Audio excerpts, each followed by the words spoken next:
Dog training has devolved a lot over the years.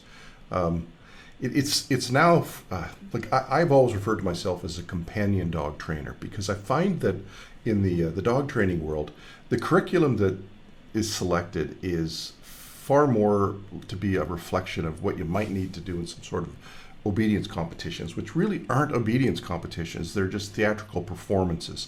Whereas to me, I'm looking for practical skills for my clients to pursue with their dogs.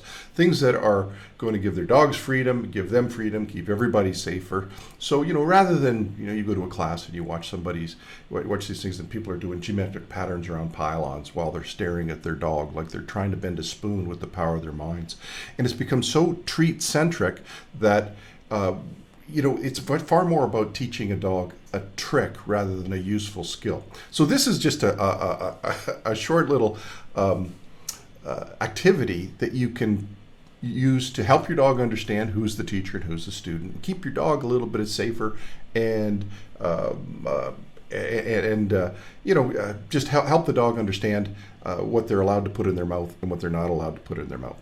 So I've been on a few appointments with clients where in the middle of the appointment they need to take some medication, and they popped open the pill bottle and they fumbled and a pill fell out and the dog grabbed the pill. Now, if you think about it, we're making dogs so darn food centric.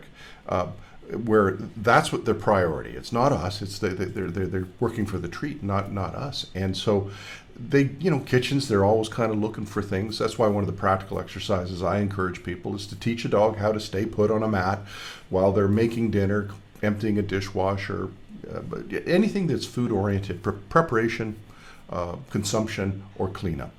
So they're not underfoot constantly. Well, I got thinking about this as far as, dogs grabbing pills. And at the time, I wasn't really on any medication. And now I am on some medication. And I found out I drop pills once in a while, sometimes as often as once a week.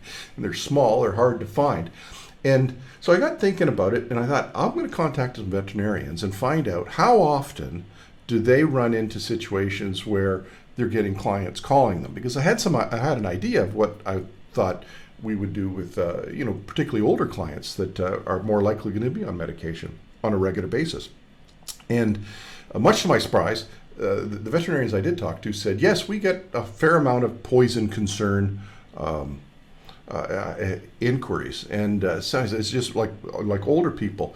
And one of the veterinarians said to me, John, you would not believe how many dogs are on birth control.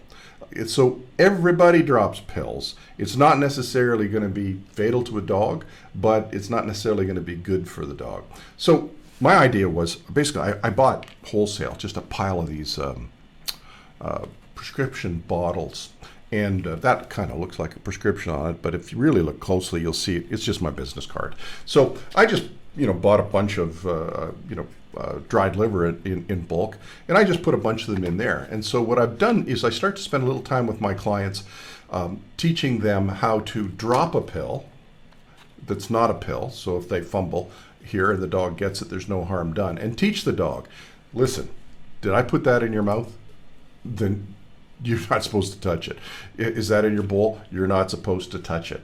And outside of just pills, it just occurred to me here. I've had clients tell me they've dropped plates and have the dog zoom in on it and ingest a piece of glass before they could stop. So I just thought this is a kind of a good exercise. I leave one. I show clients what to do, and then I leave them with one so they can practice on it.